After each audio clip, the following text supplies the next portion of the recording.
નમસ્કાર દર્શક મિત્રો, માલણ તિરામાં આપનું સ્વાગત છે. પ્લીઝ પૂરો વિડીયો જોજો, લાઇક કરજો, શેર કરજો અને અમારી ચેનલને સબસ્ક્રાઇબ કરજો. મહુવા ખાતે તારીખ 25 માર્ચ 2026 બુધવારે સાંજના 5 કલાકે જેપી પારેખ હાઈસ્કૂલ વાસી તળાવ પાસે હિન્દુ સંમેલન સમિતિ મહુવા નગર કુબેરનાથ રામપાસરહો દરબારગઢ હવેલી શેરી વસ્તી દ્વારા સંત મહંતોની નિશ્રામાં હિન્દુઓનું ધાર્મિક, સામાજિક, સાંસ્કૃતિક અને સંગઠનાત્મક હેતુ માટેનું મિલન, જેનો હેતુ ધર્મની સેવા, સંરક્ષણ, સંસ્કાર અને સમુદાયની પ્રગતિ માટે એક વિરાટ હિન્દુ સંમેલનનું ભવ્યાતિ ભવ્ય આયોજન કરવામાં આવ્યું હતું. કાર્યક્રમની શરૂઆતમાં ભારત માતા શ્રી રામચંદ્રજીને અભિષેક કરેલ સરયુ જળ કળશ અને હિન્દુ ધર્મના ભગવા ધ્વજનું પૂજન કરવામાં આવ્યું હતું.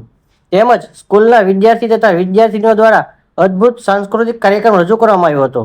આ સાથે સંતો મહંતોની પાવન ઉપસ્થિતિ રહી હતી, જેમ કે પૂજ્ય શ્રી આત્માનંદ સરસ્વતીજી મહારાજ, મહંત ભજનાનંદ આશ્રમ, બોટાદ. આપણને સૌને પાવન કરવાને માટે અત્રે આપણા વચ્ચે આત્માનંદ સરસ્વતી મહારાજ, પૂજ્ય શ્રી વિજય રાજ હંસ સુરેશ્વરજી મહારાજ, જૈન મુનિશ્રી, પાલીતાણા.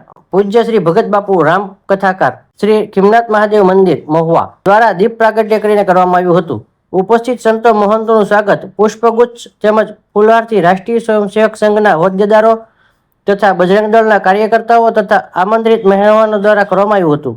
સંતો મહંતો દ્વારા આ સંમેલનને અનુરૂપ ઉદ્બોધન આપવામાં આવ્યું હતું, જેમાં પંચ પરિવર્તનથી રાષ્ટ્ર નિર્માણ, સામાજિક સમરસતા, કુટુંબ પ્રબોધન, પર્યાવરણ અને સ્વદેશી નાગરિક કર્તવ્યના સૂત્રો સાથે સર્વોને સશક્ત રાષ્ટ્ર નિર્માણ સાથે સંગઠિત રહીને પર્યાવરણ જાળવણી તથા સ્વદેશી અપનાવીને રાષ્ટ્રને મજબૂત બનાવવાની તથા રાષ્ટ્ર સર્વોચ્ચતાની ઉચ્ચ શિખરે પહોંચે તે માટે પ્રયાસો કરવા હાકલ કરવામાં આવી હતી. નાનપણથી બાળકોને આપણા વિરલ યોદ્ધાઓની બહાદુરીની વાર્તાઓ તથા હાલરડા સંભળાવવાની તથા સારા ઉચ્ચ સંસ્કાર સિંચન કરવાની માતાઓ બહેનોને સમજ આપવામાં આવી હતી તથા ઉપસ્થિત સર્વોને આશીર્વચન પાઠવવામાં આવ્યા હતા.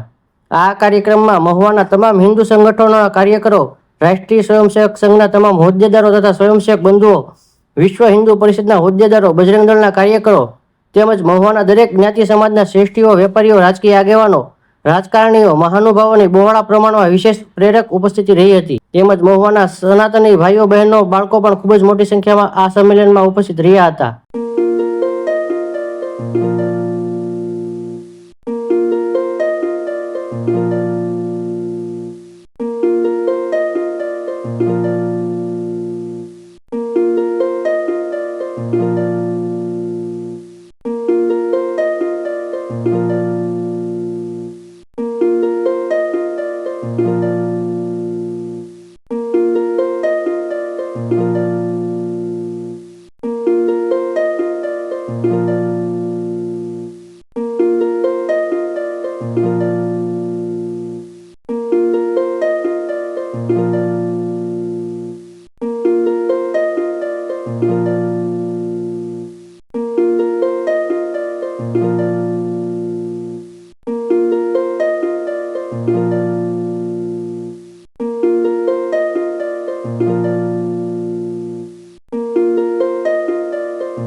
જગદીશ, માથી મોટું કોઈ નહીં, જળધર કે જગદીશ, સૌ કોઈ નમાવે શીશ, આ અંબાની આગળ આલિયા. સમગ્ર વિશ્વની નજર ભારત ઉપર છે. સમગ્ર વિશ્વ ભારતીય સંસ્કૃતિને અનુસરવાની છે. પ્રેરણા માટે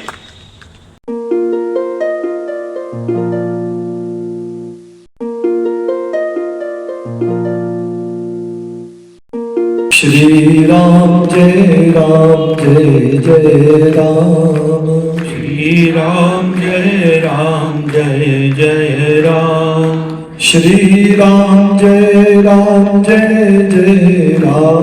उद्गीश्वरे व्योमंडल ब्रह्मनाथ जी गुंजे उठे, सनातन धर्म की भारत माता की नमः पार्वती पदे।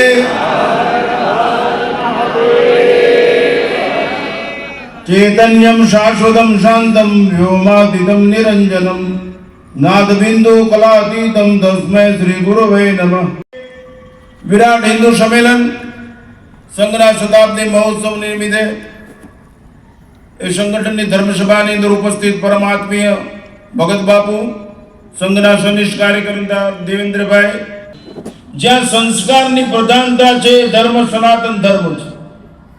સનાતન ધર્મની અંદર અધ્યાત્મ અને તત્વજ્ઞાન છે, એટલે એ મનુષ્યને અંતકરણ શુદ્ધિ તરફ, ઈષ્ટ તરફ લઈ જાય છે, એ શ્રેય માર્ગ તરફ લઈ જાય. અર્જુને પરમાત્માને કીધું યશ્રેષ્યા નિશ્ચિતમ બ્રુવિતન મે શ્રેષ્ઠ્યમ સાધિમામ તમ પ્રપન્નમ, મારું નક્કી કલ્યાણ હોય. સનાતન ધર્મની અંદર નિશ્ચિત નગ્ન કલ્યાણનો માર્ગ છે, એમાં તત્વજ્ઞાન અને અધ્યાત્મ આવી છે. એટલે મનુષ્યને અહિંસા પરમો ધર્મ વસુદેવ કુટુંબ પરસ્પર દેવો ભવ માતૃદેવો ભવ પિતૃદેવો ભવ આચાર્ય દેવો ભવ સત્યમ બધા ધર્મમ ચર, એ બધું શીખડાવવામાં આવે. એ પક્ષીઓના માટે પાણીના કુંડા ચણ બનાવ, ગાયોને નીર નાખવામાં, ગરીબો પ્રત્યે સહાનુભૂતિ, પ્રાણી માત્રનું હિત વિચાર, આવો હકારાત્મક વિચારધારા વાળો સનાતન ધર્મ છે. ધર્મ એટલે તિલક કરી લેવું, માળા પહેરી લેવી, અગિયારસ લેવી ના. પ્રેમ કેવો હોવો જોઈએ? નિર્વ્યાજ પ્રેમ. પ્રેમ છે એ એક માર્ગીય હોવો જોઈએ, દ્વિમાર્ગીય પ્રેમ નહીં, તો ઈશ્વરની રેમ નહીં ઉતરે. એટલા માટે આ એક વ્યક્તિગત જીવન જીવે છે માણસ, અને દુર્ગંધ મારતું જીવન છે. એને પોતાના પૈસા ગમે છે, પોતાની મોટર ગમે છે, પોતાનો બંગલો ગમે છે. યા કોઈને આશ્રય નથી, યા કોઈને વિશ્રામ નથી, યા કોઈને શાંતિ નથી, યા કોઈને સદિયારો નથી, યા કોઈને આવકારો નથી. એની માં અને બાપ બાર ઓટલા ઉપર બેઠા હોય છે, વજ્રાસનમાં ઢસડાતા હોય છે. આટલું બધું દુર્ગંધ મારતું જીવન આ હિન્દુઓને સમજાવવું કેમ? ડુંગરિયા ખાય શું કામ? 6 વર્ષ તમારા ધાવણમાં તાકાત હોય છે, રાવણ જન્મે જ નેનો આલડે એવા સુંદર ગાવ, આ તો હુઈજા મારો બાવ હોય, અમે શું બગાડ્યું તમારું? પૈસા તો આટલી બધી જિંદગી વેડફાય નહીં. પ્રેમ છે. તમારી શેરીનું કૂતરું તમને ઓળખે છે, તમારી શેરીનો ગાંડો તમને ઓળખે છે.